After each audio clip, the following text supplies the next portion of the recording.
narrow dirt road to the log cabin church in Cane Ridge was crowded with hundreds of wagons, horses, and even people on foot. It seemed as if the whole countryside was literally descending upon this place. Even as it continued to pour down rain, making a mess of the road, people came by the thousands. The population of Cane Ridge was growing by the hour as the surrounding area was transformed into a new community made up entirely of tents, some having traveling for over 100 miles. They came with their entire families and arrived with their own provisions. It was an awesome sight to behold, especially for Barton Stone, the pastor of this Presbyterian church. The United States was barely 25 years old, and Kentucky had just joined the Union. The days of Jonathan Edwards and the Great Awakening had already begun to fade as the nation expanded. The moral foundations that America once knew were slowly eroding. Churches were few and far in this vast land. This was the wild frontier, where the only rule of law was a rope or a gun. It was a time when wickedness abounded and very few people professed real faith. The distance also made it impractical to expect people to come weekly or even monthly to the church house. Communion still carried great weight in the hearts of the religious people. Barton Stone would use this as a draw for his camp meeting. That weekend, it would open with a service on Friday night. It would be followed by a day of fasting and praying and preaching. Then on Sunday, communion would be given to all who wished to participate. He expected a large crowd that weekend, larger than the church could possibly hold, and so he chose to use the church for prayer and communion, but the services themselves, they would be held outdoors in the adjacent field. There, he raised a covered platform, constructed it using timber from some of the nearby trees. He invited 17 ministers from different denominations to help minister to the crowd. He felt that he was prepared. As evening approached, the rain continued to pour. It put a damper on that opening service. But those who were brave enough to walk through the rain, they found safe harbor inside this church. The crowd that evening was small enough to fit comfortably. That night, the house was full as Stone greeted the people. The service itself, he wrote, was rather uneventful. That was the calm before the storm. The next day, the sky had cleared. The first service took place there at the covered platform, and thousands gathered around. There was a tangible excitement that you could feel in the air, and the crowd continued to grow throughout the day. By that afternoon, it was evident there was far more people than they had anticipated. Where had they all come from? There were at least 20,000 men, women, and children on the grounds. It became immediately apparent that neither the house nor the platform would be adequate enough to minister to such a large crowd. Stone dispatched the preachers who had joined him to minister. He dispatched them throughout the multitude. It was an awesome display of humility and unity. There, Presbyterian, Methodist, and even Baptist preachers set out into the fields to contend for a harvest. Stumps, carriages, even fallen trees became platforms for the preachers as they ministered to different sections of the crowd. Sometimes as many as 8 different ministers would be preaching at one single time, yet there was no confusion. The message was simple. It was salvation through faith.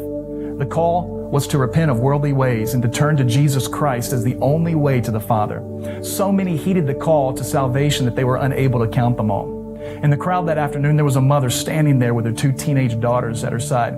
They were listening intently to a minister who stood before them on a stump. He preached with powerful words about the deadly consequences of sin. As they listened, the 2 daughters were seized suddenly with conviction. They cried out from the depths of their soul and then fell to the ground like 2 dead women. This was an awesome sight and a new sight for everyone in the crowd. The mother, being a devout woman, she became quite distressed. She began frantically fanning their faces in an attempt to wake them up, but to no avail. It was an hour later when one of her daughters finally stirred, just long enough to cry out with this piercing scream, "Mercy, Lord, mercy." She then fell back into her trance-like state. Both girls lay there motionless for hours on the ground with the most awful look of terror on their faces.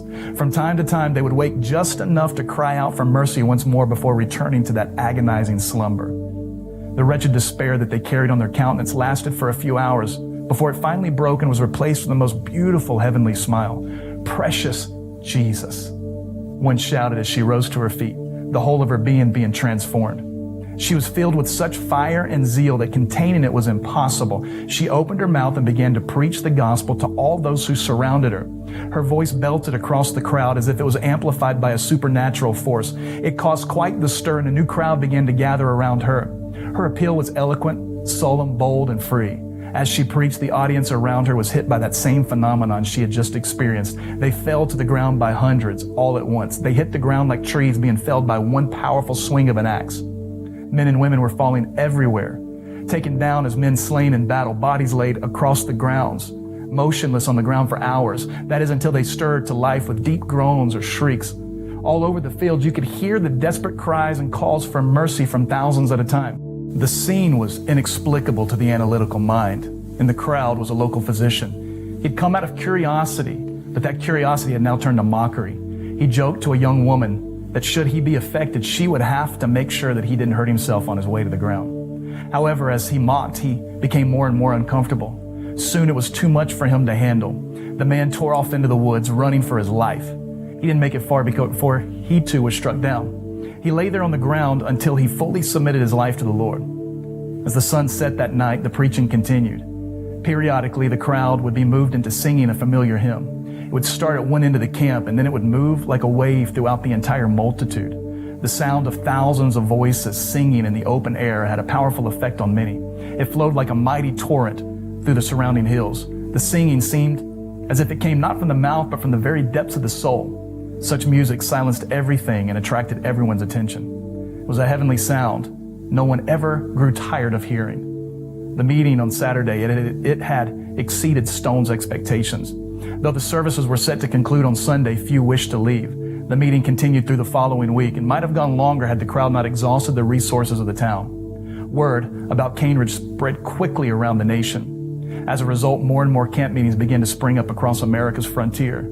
Though none ever matched the attendance of Cane Ridge, the impact they made in America was significant. This is how the West was won. Each camp meeting that took place after Cane Ridge began with a similar prayer: Lord, make it like Cane Ridge.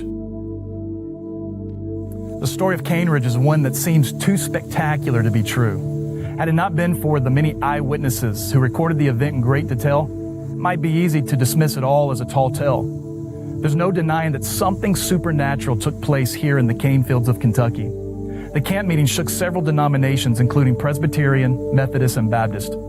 This revival ignited a fire that swept through the western frontier like wildfire through dry brush. It set the stage for America's next great awakening. Barton Stone testified, "To give a true description of this meeting cannot be done. It would border on the marvelous." The story of Cane Ridge is one that stirs something deep within the spirit. Every year, thousands of people still make the trek to Cane Ridge, Kentucky to visit the old log cabin meeting house. Some come in hopes of capturing a burning ember of that ancient fire.